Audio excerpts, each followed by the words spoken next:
New York City in the 70s was a city on the edge. Actually, a lot of edges.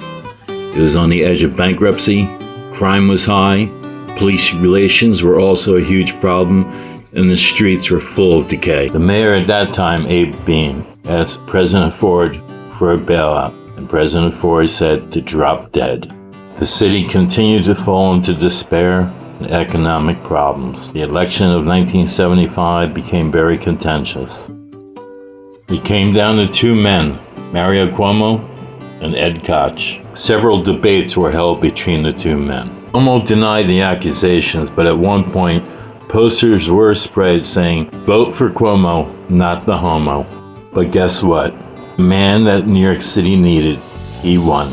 Ed Koch. Koch was a leader, an optimist, and exactly what New York City needed in those terrible times. And he went to work very quickly, try to get things done. With his famous saying of, "How am I doing?" Unfortunately, remember, at the same time, we had a serial killer, the son of Sam.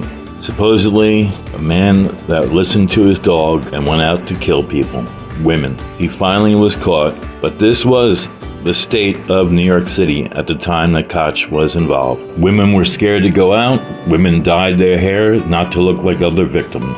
Until the NYPD finally caught Sam Berkowitz. Then another major blow hit New York City.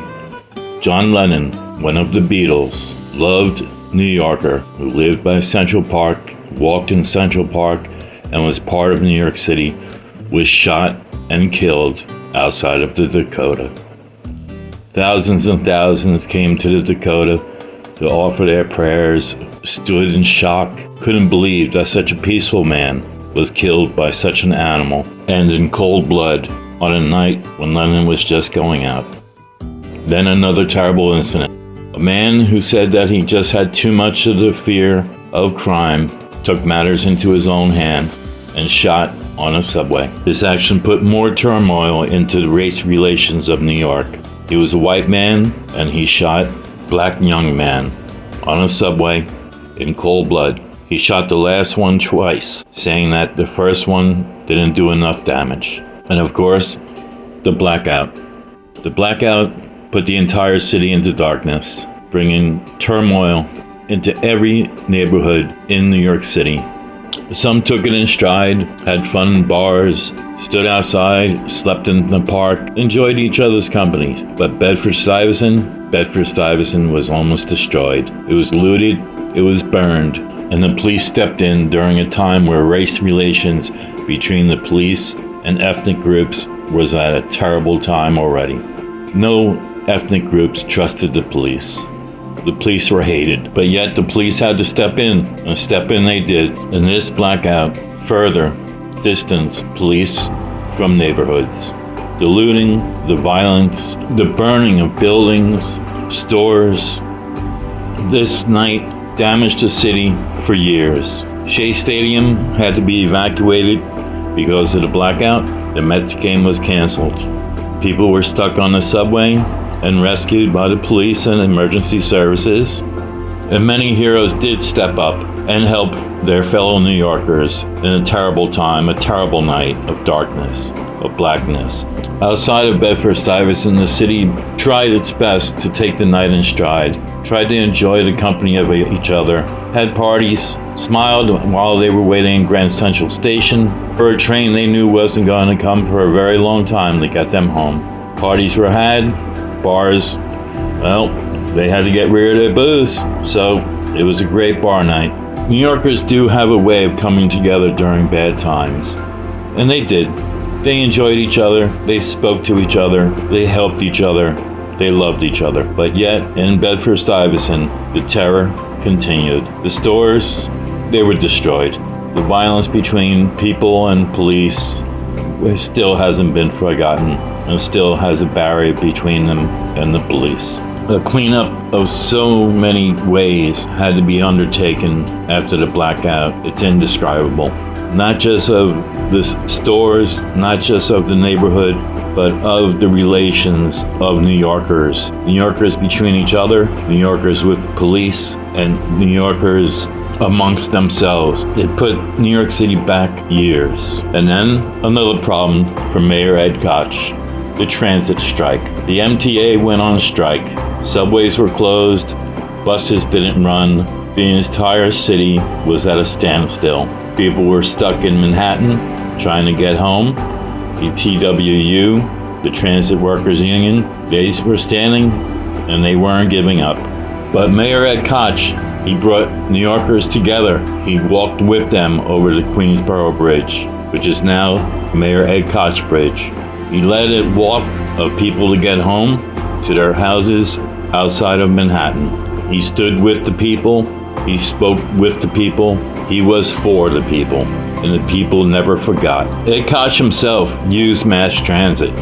You would find Ed Koch on a subway car. You would find Ed Koch on a bus. Ed Koch was a New Yorker, as deep as one could be. And also Ed Koch knew the problems that he and his administration were facing with violence. They have been caught up in gunfire in the street, so they know what to do. They know to stop and to drop. We had to teach them that. The drug epidemic was bringing violence, shootings, and killings. The gangs were taking over, and they were getting stronger by the day, by the hour, by the addict, and by the high. And this was another knife in race relations of New York. But Koch never gave up on his city. Ever the optimist, he believed in it. Relations between the races in New York City, worse than any other city in America? No. Whatever happens in New York City is bigger than life. People love to read about New York City. They vicariously want to be here. There's a love-hate relationship. And that is why whatever happens in New York City is reported around the world. I do not exaggerate when I say that New York is unique in the history of humankind. New York is not a problem. New York is a stroke of genius. Koch was the man, and his love for the city spread.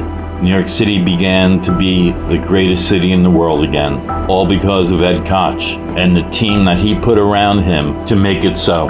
Koch continued on, having investments come back into the city, but yet AIDS did hit. The AIDS epidemic will always be a stain on Koch's legacy.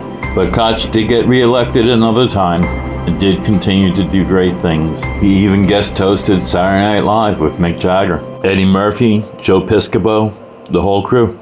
He even was on the People's Court, one of the first judges. Koch remained politically active and always had a voice for New York. He lived out his years in New York. He died in New York, and he will always be remembered as one of New York's greatest, if not the greatest mayor of New York City. Was he perfect? No. No one is. But at that time, Ed Koch was perfect for New York City. And he will always be loved, he will always be missed, and he will always be respected from all New Yorkers. So in answer to his famous question of how am I doing, Mr. Mayor, you did great, and we thank you. One other thing. On his tombstone, his date of birth was wrong. Some say it was a trick planned by him. Some say it was just a mistake. But I can see him do it.